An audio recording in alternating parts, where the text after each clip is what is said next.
오늘은 예수님의 세 가지 비유라는 제목으로 함께 은혜를 나누기를 원합니다. 오늘 본문 마태복음 13장 44절에서 50절 말씀입니다. 함께 봉독하시겠습니다. 천국은 마치 밭에 감추인 보화 같으니 사람이 이를 발견한 후 숨겨두고 기뻐하며 돌아가서 자기의 소유를 다 팔아 그 밭을 사느니라. 또 천국은 마치 좋은 진주를 구하는 장사와 같으니 극히 값진 진주 하나를 발견하매 가서 자기의 소유를 다 팔아 그 진주를 사느니라. 또 천국은 마치 바다에 치고 각종 물고기를 모는 그물과 같으니 그물에 가득함에 물가로 끌어내고 앉아서 좋은 것은 그릇에 담고 못된 것은 내버리느니라. 세상 끝에도 이러하리라. 천사들이 와서 의인 중에서 악인을 갈라내어 풀무불에 던져 넣으리니 거기서 울며 이를 갈리라. 아멘. 오늘 비유가 세 가지예요. 천국을 밭에 감추인 보화로 비유했고, 또한 진주 장사, 좋은 진주를 구하는 그런 진주 장사로 비유했고, 또 하나는 바다에서 물고기를 그물로 잡는 것에 비유를 했습니다. 이 비유 이전에 마태복음 13장에서는 천국을 설명하는 비유들이 쭉 나와요. 자, 하나님 나라를 설명하기 위해서 예수님께서는 하나님 나라는 우리 눈에 보이지 않잖아요. 그죠? 안 보이기 때문에 지금도 하나님 나라에서 우리가 살고 있다. 현재적 하나님 나라에 살고 있다. 그리스도 안에 있다라는 말이 심중에 와닿지 않는 분들이 엄청 많죠. 내가 그리스도 안에 있다라는 것을 알게 되면 너무나 희열을 느끼거든요. 그런데 지금도 우리가 하나님의 생명이 있음에도 모르는데 이때 당시에는 제자들은 하나님의 생명이 없는 자들이었어요. 그들이 이걸 알아듣겠어요? 그러니까 예수님께서는 그 보이지 않는 하나님 나라를 설명하기 위해서 물리적인 그 현상에 있는 것들을 들어서 비유로 설명을 하는 거예요. 마태복음 13장 1절에서 8절에는 땅에 떨어진 씨 비유를 통해서 우리의 마음밭이 길가밭인지 돌밭인지 가시떨기밭인지 좋은 밭인지에 대해서 말씀하고 있어요. 그러니까 말씀은 어떤 말씀이 됐든 누가 말씀을 하든 그 말씀은 살아 역사하시는 하나님이시기 때문에 내 마음밭이 심중이 깨끗하고 심중이 좋으면 그 말씀이 심겨져서 결실을 맺는다라는 비유 말씀이에요. 그래서 길가는 말씀을 들어도 무슨 말인지 몰라. 그러니까 마귀가 빼앗아가, 새가 쪼아먹는다고 하잖아요. 돌밭은 말씀은 받을 때는 너무 좋았어요. 근데 뿌리가 내리지를 못해요. 심중까지 오지를 못하는 거죠. 그래서 어려움이 있을 때는 흙이 없으니까 말라버린다고 얘기했어요. 가시떨기는 가시밭이 햇빛을 제대로 받지 못하니까 연약하겠죠. 그래서 세상 염려가 오거나 그랬을 때는 심겨지기는 했지만 세상 염려가 오면은 다시 또 무너지는 그런 밭이죠. 근데 좋은 밭, 좋은 땅, 우리 심중이 깨끗하고 좋은 밭이 있다면 그 말씀이 들어왔을 때 30배, 60배, 100배의 결실을 맺는다라고 말씀하고 있습니다. 그리고 여기에 귀 있는 자는 들으라 하시더라 그래요. 네. 여기에서도 귀 있는 자는 들으라가 2번이 나오거든요. 시작에서 20번 정도가 나옵니다. 그래서 똑같은 말씀을 들어도 어떤 사람은 그 말씀이 심중에 심어지고 어떤 사람은 그렇지 않는 경우가 많죠. 심중에 심어지는 사람이 복 있는 사람이에요. 그리고 24절에서 30절까지는 알곡과 가라지에 대해서 비유가 나오죠.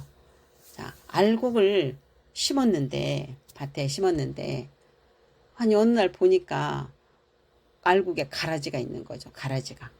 우리 벼 심었을 때 다 이렇게 알곡이 숙여지는데 이렇게 삐쭉삐쭉 서 있는 거 있잖아요. 그게 가라지잖아요. 그래서 주인한테 물어본 거죠. 그랬더니 주인이 뭐라 그래? 잠잘 때 원수가 와서 심었다. 가라지를 뿌리고 갔다. 그러면 종들이 와서 그 가라지를 뽑을까요? 그랬더니 주인이 뭐라 그래요? 아니, 뽑지 마라. 가라지를 뽑다가 곡식까지 뽑힐까 염려되기 때문에. 예. 자, 이것은 마태복음은요, 믿지 않는 자들을 향해서 쓴 게 아니에요. 성경은요. 다 믿음의 사람들을 놓고 쓴 거예요. 마태복음은 유대인들에게 쓴 거거든요. 유대인들은 하나님을 믿는 자들이잖아요. 선택된 백성들이잖아요. 그죠? 그런데 선택된 백성들 믿는 자에서도 알곡이 있고 가라지가 있다라고 지금 말씀하고 있는 거예요. 이건 정말 우리가 새겨들어야 할 말씀이거든요. 그런데 지금으로 맞으면 교회 안에 있는 사람들한테 얘기를 하는 건데, 교회를 다니는 사람 중에 하나를 뽑아서 너 죄인이야 하고 한다고 생각해 보세요. 그럼 어떻게 교회를 이룰 수가 있어? 교회를 핍박할 수가 있어? 이래서 문제가 생긴다라는 얘기하고 똑같은 거예요. 그러면 알곡도 다치는 거예요. 그걸 판단함으로 인해서. 네. 그렇게 그 설명에 대해서 36에 43절에서는 또 그 비유에 대해서 설명을 하죠. 어떻게 설명합니까? 자, 밭은 세상이라고 말씀하고 있어요. 밭은 세상이요. 좋은 씨는 천국의 아들들이요. 가라지는 악한 자의 아들들이요. 그리고 가라지를 뿌린 원수는 마귀요. 추수때는 세상 끝이요. 추수꾼은 천사들이니 그런즉 가라지를 거두어 불에 사르는 것 같이 세상 끝에도 그러하리라. 지금 심판을 얘기하는 거예요. 인자가 그 천사들을 보내리니 그들이 그 나라에서 모든 넘어지게 하는 것과, 보세요. 분명히 그 나라에서예요. 현재적 하나님 나라에서 모든 넘어지게 하는 것, 다른 사람을 넘어지게 하는 것과 불법을 행하는 자들을 거두어 내어 풀무불에 던져 넣으리니 거기서 울며 이를 갈게 되리라 그래요. 겉으로 보기는 우리는 몰라요. 다 교회를 다니고 예배를 드리고 하니까. 그죠? 그때의 의인들은 자기 아버지 나라의 해와 같이 빛나리라. 아버지 나라에서 귀 있는 자는 들으라. 또 이렇게 말씀하고 있어요. 그리고 31절에서 32절에는 겨자씨 비유가 있습니다. 겨자씨 비유. 자, 천국은 마치 사람이 자기 밭에 갖다 심은 겨자씨 한 알 같으니 이는 모든 씨보다 작은 것이르되 자란 후에는 풀보다 커서 나무가 되매 공중에 새들이 와서 그 가지에 깃들이느니라 그랬어요. 자, 이 겨자씨는요 1에서 2mm 조그마한 거죠. 근데 가장 작다고 한 것은 당시에 그 씨가 작다라고 인식하는 그런 표현일 뿐이지 이거보다 더 작은 씨는 있어요. 예. 그런데 이것은 풀이기 때문에 나무가 될 수가 없고요. 1에서 3m 정도 자라나는 그런 풀이에요. 풀의 종류예요. 그런데 이게 나무가 된다는 거예요. 뭐예요? 하나님 나라의 복음이 전해지면 이렇게 기적이 일어날 뿐만 아니라 큰 나무가 되어서 새가 기든대요. 폭언이 쉬는 거잖아요. 안식할 수 있다라는 거잖아요. 그래서 복음의 확장성을 지금 이야기를 하는 거예요. 그 다음에 33절에는 누룩 비유가 나옵니다. 천국은 마치 여자가 가루 서말 속에 갖다 넣어 전부 부풀게 한 누룩과 같으니 그랬어요. 누룩은 이렇게 뭉쳐져 있을 때는 우리가 보이지만 밀가루에다 반죽해서 넣어버리면 녹아서 다 스며들기 때문에 우리 눈에 보이지 않아요. 하나님 나라처럼. 그런데 그 속에 들어가서 역사해서 이 빵이 이렇게 부풀잖아요. 그죠? 그런 것처럼 하나님 나라도 마찬가지예요. 복음도 마찬가지예요. 하나님 말씀이 들어가면, 복음의 말씀이 들어가면 복음에는 능력이 나타나기 때문에 그 말씀이 우리 심중에서 역사함으로 우리가 변화되고 주위 사람에게 영향을 끼쳐서 주위 사람이 또 변화되는, 그렇게 복음이 확장하는 것을 말씀하고 있고요. 34절에서 35절을 는 비유로 말씀하신 이유에 대해서 나와요. 그런데 그 앞에 14절 15절에도 비유에 대해서 왜 비유로 말씀하시는가 이유가 나오는데, 앞에 뭐라고 그랬냐면 이사야의 예언이 그들에게 이루어졌으니 일러스되 너희가 듣기는 들어도 깨닫지 못할 것이요 보기는 보아도 알지 못하리라. 이 백성의 마음이 완악하여져서 그 귀는 듣기에 둔하고 눈은 감았으니 이는 눈으로 보고 귀로 듣고 마음에 깨닫고 돌이켜 내게 고침을 받을까 두려워함이라 하였느니라. 그러나 너희 눈은 봄으로 너희는 들음으로 복이 있다 이렇게 말씀하세요. 이게 이사야 선지자가 분명히 예언을 했어요. 예수님이 오셨을 때 그 말을 듣지 않는 완악한 사람이었다는 거. 왜? 그래야만이 그들이 예수님을 십자가에 못 박아서 예수님의 피로 우리를 구원하기 때문에. 그건 하나님의 경륜이에요. 그런데 여기에도 똑같이 말씀하세요. 34절 35절에 선지자들을 통하여 말씀하신 창세로부터 감추어진 것들이 드러내려고 하셨다라고 얘기를 해요. 예수님 하나님의 계획이에요. 네, 그것을 드러내기 위해서 지금 비유로 예수님이 메시아라는 것을 계속 말씀을 하는 거예요. 하나님의 경륜을 드러내기 위해서. 오늘 본문에서는 천국을 소유하고 싶은 그리스도인의 관점. 우리가 예수 그리스도를 영접하고 나서 하나님의 그 놀라우신 것을 체험했다면 그것이 천국은 감추인 보화예요. 그리고 또 진주장사의 비유는 하나님 아버지의 관점으로 봐야 되고요. 그리고 그물 비유는 모든 믿는 사람들이 마지막 때에 심판을 받을 때에 반드시 받게 되는데 어떻게 되는가에 대한 비유입니다. 13장 44절에 천국은 마치 밭에 감추인 보화 같으니 사람이 이를 발견한 후에 숨겨두고 가서 기뻐하며 돌아가서 자기의 소유를 다 팔아 그 밭을 사느니라 그랬어요. 자, 이 비유의 말씀은 예수 그리스도를 영접한 하나님 나라의 자녀의 관점에서 보아야 하는데요. 우리가 그리스도를 믿고 현재적 하나님 나라에 살고 있잖아요. 그렇죠? 내 안에 하나님의 통치가 이루어지면 나는 하나님 나라에 지금 살고 있는 거예요. 그 하나님 나라가 얼마나 좋은지 그 체험을 한다면 하나님의 그 임재, 하나님의 영광의 임재 안에 사는 것이 얼마나 좋은지를 체험을 했다면 자신의 모든 것을 다 팔아서 보화가 감추어진 그 보이지 않는 하나님 나라를 침노해서 들어가서 하나님이 주신 모든 것을 누리고 살 수 있다. 그런 뜻이에요. 당연히 어떤 것하고 비교가 안 되는데 내 것을 주장하겠어요? 나를 주장하겠어요? 나는 이미 죽고 없는데? 그렇죠? 그리스도의 삶을 사는 것이 얼마나 좋은지, 하나님이 나를 통해서 이루시는 것이 얼마나 탁월한지, 얼마나 능력이 있는지, 얼마나 기적과 이적과 표적이 나타나는지를 체험을 했다면 그것은 내 생각, 감정은 아무것도 중요하지 않아요. 예. 자, 천국은 밭에 감추인 보화. 이 보화는요, 하나님 나라의 모든 것으로 엄청난 가치를 지니고 있어요. 예수님이 다 이루셨잖아요, 십자가에서.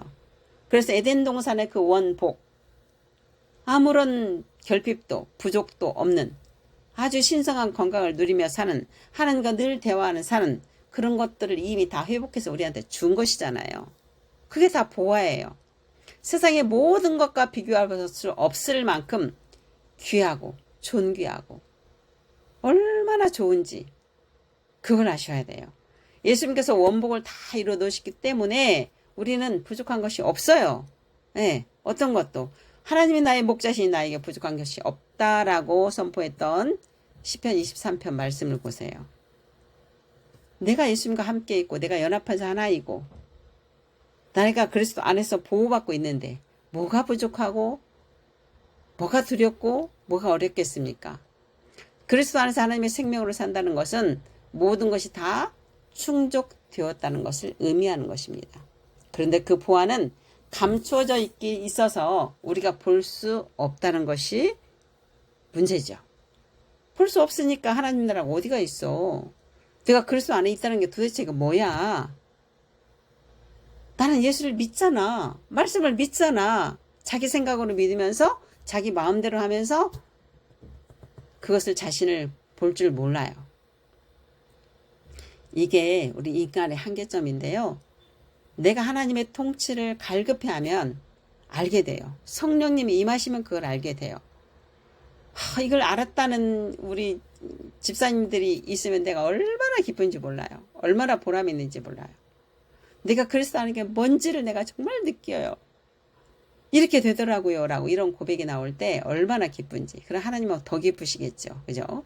오직 예수 그리스도를 마음으로 믿고 입으로 신하여 서른 피조물로 거듭난 하나님의 자녀들이, 물과 성령으로 거듭난 자녀들이 하나님 나라를 침노하여 볼 수 있는 거예요. 그렇지 않으면 못 봐요. 세상 사람들이 어떻게 보겠어요?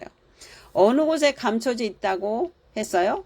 바로 밭은 세상이요. 아까 가라지 비유에서 했잖아요. 세상에. 마태복음 13장 27, 28절에 좋은 씨를 뿌리는 이는 인자요. 밭은 세상이요. 좋은 씨는 천국 아들들이요. 가라지는 악한 자의 아들들이요. 라고 말씀하셨잖아요. 이 문맥상 보면 밭은 세상이에요. 아까 씨가 뿌려지는 마음밭의 이야기도 있어요. 오늘 심중밭보다는 여기서는 세상 밭을 이야기하고 있습니다.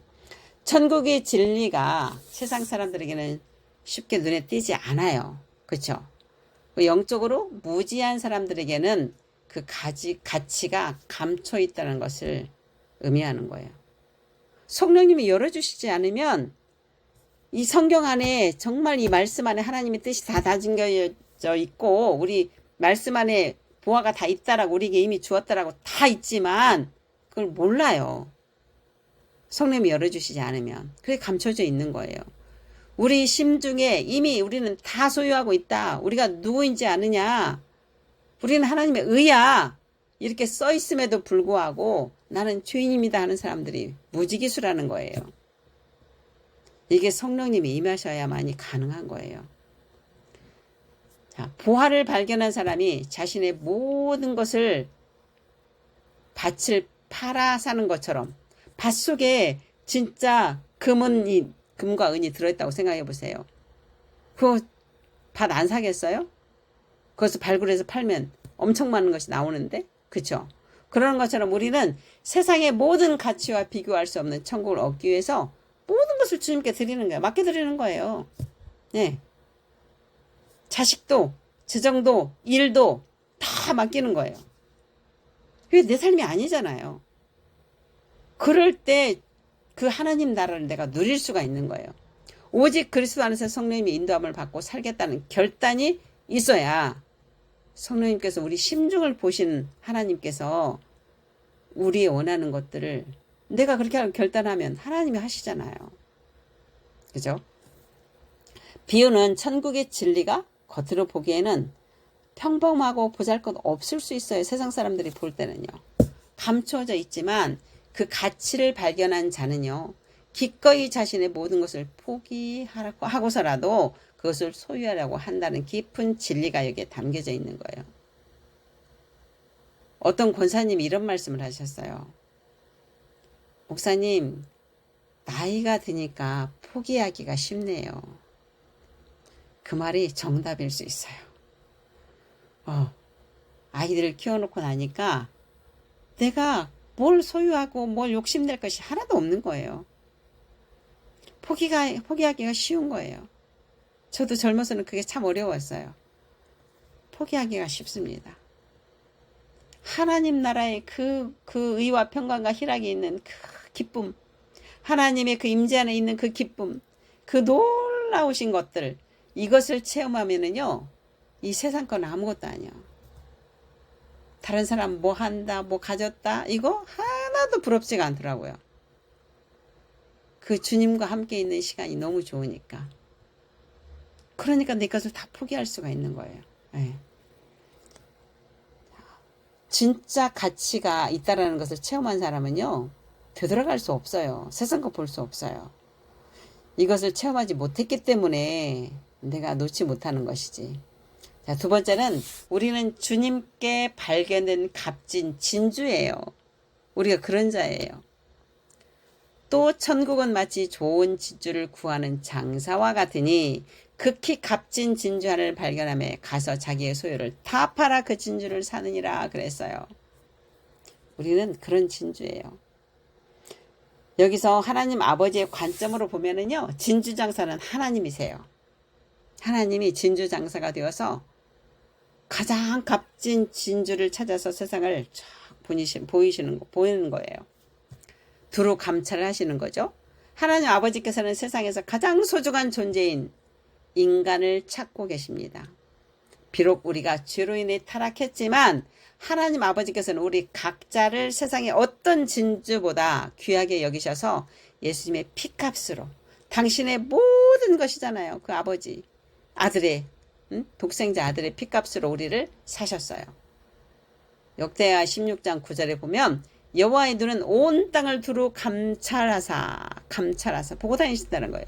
전심으로 자기에게 향하는 자들을 위하여 능력을 베푸시나니 그들을 하나님께서 찾는다라는 거예요. 전심으로 자기에게 향하는 자들. 그러면 전심으로 하나님께 온전히 통치받고 하나님과 교제하고 하나님과 친밀해지기를 원하는 사람들에게 하나님이 만나주시고 열어주신다는 뜻이에요. 네. 진주장사가 가장 값진 진주를 발견하고 자신의 모든 소유를 팔아 그 진주를 사는 것처럼 하나님 아버지께서는 죄 있는 우리를 구원하시기 위해서 세상에서 가장 귀한 독생자 예수 그리스도를 이 땅에 보내시고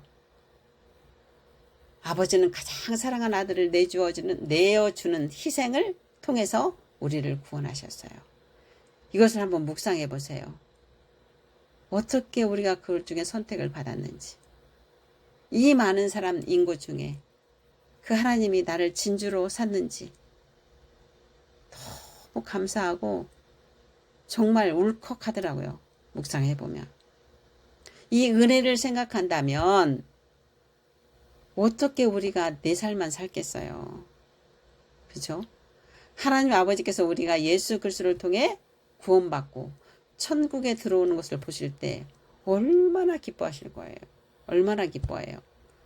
천국에 있는 의인 99명보다 죄인 한 사람이 들어오는 것을 예수님은 그렇게 기쁘다라고 말씀하셨어요. 그죠? 하나님께서 그 천국을 우리에게 주시기 위해 모든 것을 당신의 아들을 죽이셔서 그 피값을 사신 그 희생을 하신 거예요. 이 은혜를요.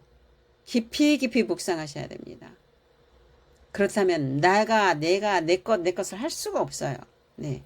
세 번째, 마지막 때 의인만 주님과 함께 합니다. 그럼 마지막 때 내가 의인으로 하나님께 심판을 받을지 죄인으로 악한 자로 심판을 받을지는 현재적 하나님 나라에서 우리가 어떻게 사느냐에 달려있는 거예요. 마태복음 13장 47절 50절에서 또 천국은 마치 바다에 치고 각종 물고기를 모으는 그물과 같으니 그물에 가득함에 물가로 끌어내고 앉아서 좋은 것은 그릇에 담고 못된 것은 내버리느니라. 세상 끝에도 이러하리라. 천사들이 와서 의인 중에서 악인을 갈라내어 그랬어요. 의인 중에서 악인을 갈라낸다고 그랬어요. 풀무불에 던져 넣으리니 거기서 울며 이를 갈리라 그랬어요. 예수를 영접하면 다 의인이에요. 그죠? 하나님의 생명이 임했으니까. 근데 왜 의인 중에서 악인을 갈라낸다고 말씀을 하셨을까를 잘 생각해 보셔야 돼요. 이 비유처럼 하나님 나라는 모든 종류의 사람들을 다 포용합니다. 누구든지 교회 올 수 있어요. 예수 믿는다고 할 수 있어요. 복음은 모든 이에게 전파되고 누구나 그물에 잡히듯이 복음의 영향권 안으로 들어올 수 있습니다. 이는 복음이 유대인뿐만이 아니라 이방인까지 완전히 확장될 것을 예수님이 아시기 때문에 이때 당시에 하셨던 말씀이세요. 그래서 세상이 누구나 잘났든 못났든 있든 없든 누구나 죄인이 살인자가 됐든 누가 됐든 상관없이 복음을 받을 수는 있어요. 그런데 복음을 받고 신앙생활을 시작했다면 어떻게 살아야 되는지는 우리가 선택하는 거예요.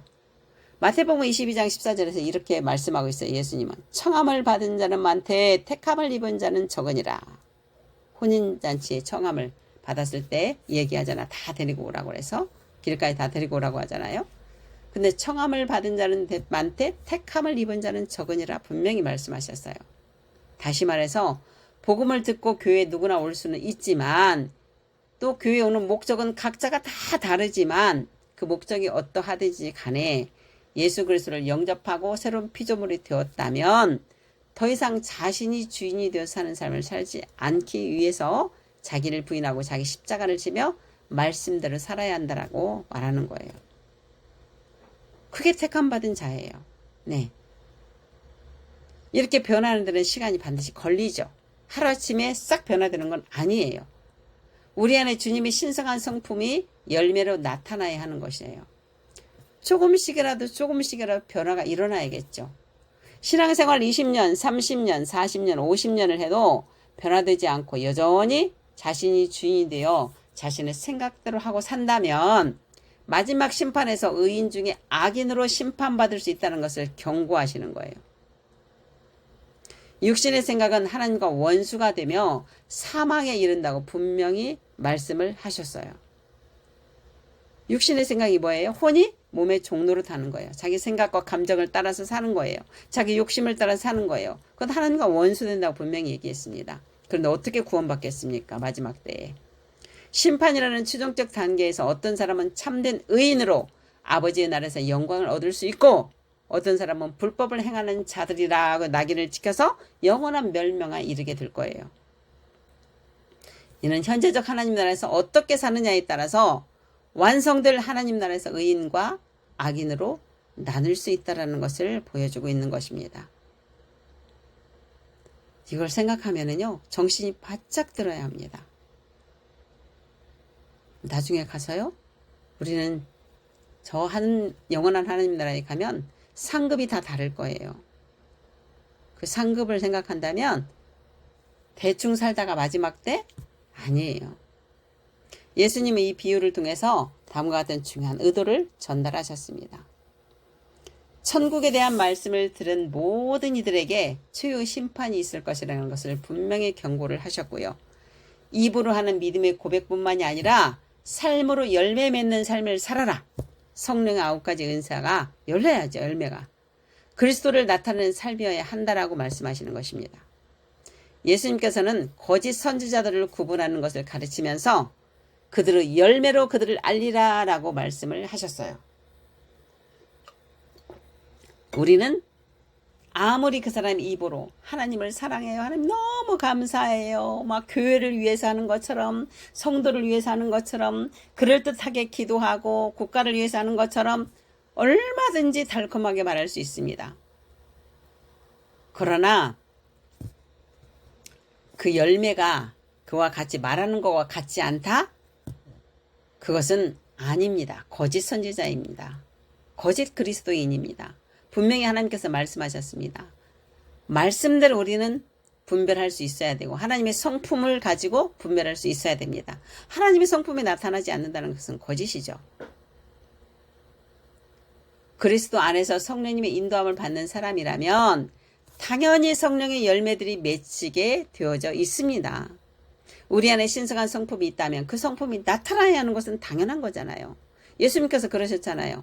이렇게 먹는 걸 가지고 바리새인들이 유대인들이 뭐라고 하니까 더럽다고 뭐라고 하니 손 안 씻고 먹는 걸 가지고 예수님이 그랬죠? 밖에서 안으로 들어가는 것은 더럽지 않다. 왜? 창자를 통해서 밖으로 나올 거니까. 그렇지만 안에 있는 것이 밖으로 나오는 게 더럽다라고 얘기했어요. 우리 심중에 어떤 것이 들었느냐에 따라서 그게 말로 나타나는 것이기 때문에 그렇습니다.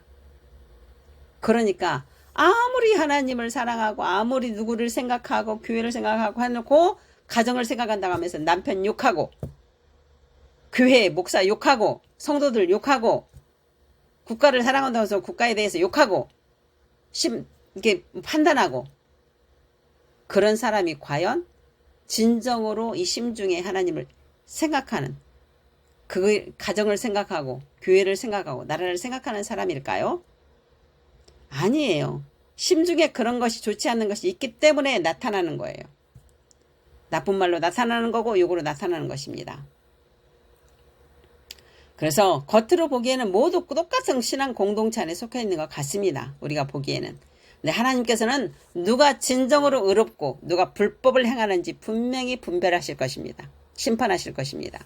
인간은 그 사람의 행위를 보고 잘하네 못하네 믿음이 좋네 나쁘네 변단을 합니다. 아닙니다. 그 사람이 설령 지금 나쁜 소리를 한다 할지라도 그 본심에서는 하나님을 진심으로 믿을 수 있어요. 변화되어가는 과정에서 자기가 생각이 쑥 나올 수는 있어요. 그런 사람과 속에 나쁜 것이 있어서 말하는 사람과는 분명히 분별이 돼요. 영적 분별이 분명히 됩니다. 하나님은 우리의 중심을 보시는 분이십니다. 우리 심장과 폐부까지 살피시는 우리 하나님이십니다. 그 중심에 어떤 동기로 그 말을 하고 그 행동을 하는지는 오직 하나님만이 정확히 아십니다. 마지막 때에 분별할 수 있도록 여러분들이 기도하셔야 됩니다. 마지막 때가 갈수면 갈수록 이런 혼탁한 시세가 와요. 어떻게 하든지 믿는 사람을 끌어내려서 마귀의 자식을 삼으려고 마귀들은 우는 사자처럼 두루다니며 삼킬 자를 찾고 있습니다. 그런데 이걸 분별을 못하는 사람이 너무 많다는 게 너무너무 안타까워요. 영적으로 보게 되면은요, 영의 눈을 들어서 보게 되면은요, 너무 마음이 아플 때가 많아요. 이런 사람이 너무 많으니까. 네. 우리가 그리스도 안에서 성령의 인도함을 받고 살아간다면 마지막 심판이 우리는 두렵지가 않습니다. 왜요? 우리는 당연히 하나님을 나타내는 삶을 살았기 때문에 당연히 하나님 영광 안에 들어갔기 때문이에요. 최종 심판은 악인에게는 공포이지만 의인들에게는 소망과 영광의 날이기 때문에 그렇습니다. 세상에서 어려움과 핍박을 당하는 의인들이 마지막 날에 아버지 나라의 영원한 영광을 누릴 것을 약속하고 있기 때문에 우리는 두렵지 않아요. 그렇지만 그렇게 살지 않은 사람은 두렵겠죠. 죽음 앞에서 두려워서 덜덜 떠는 사람, 죽음 앞에서 영원한 천국에 가니까 너무나 기쁜 사람, 어떤 차이가 있을까요? 사랑하는 하늘가족 여러분, 오늘 예수님의 세 가지 비유를 통해서 하나님께서 진주장사가 되셔서 우리를 값진 진주로 당신의 아들 예수 그리스도의 피값으로 우리를 사셨다는 사실을 알고는 있었지만 다시 감사하고 되새기는 시간이 되었을 것이라고 생각을 합니다. 그럼 우리는 그 은혜로 하나님 나라에서 의와 평강과 희락으로 살게 되었잖아요. 그렇죠?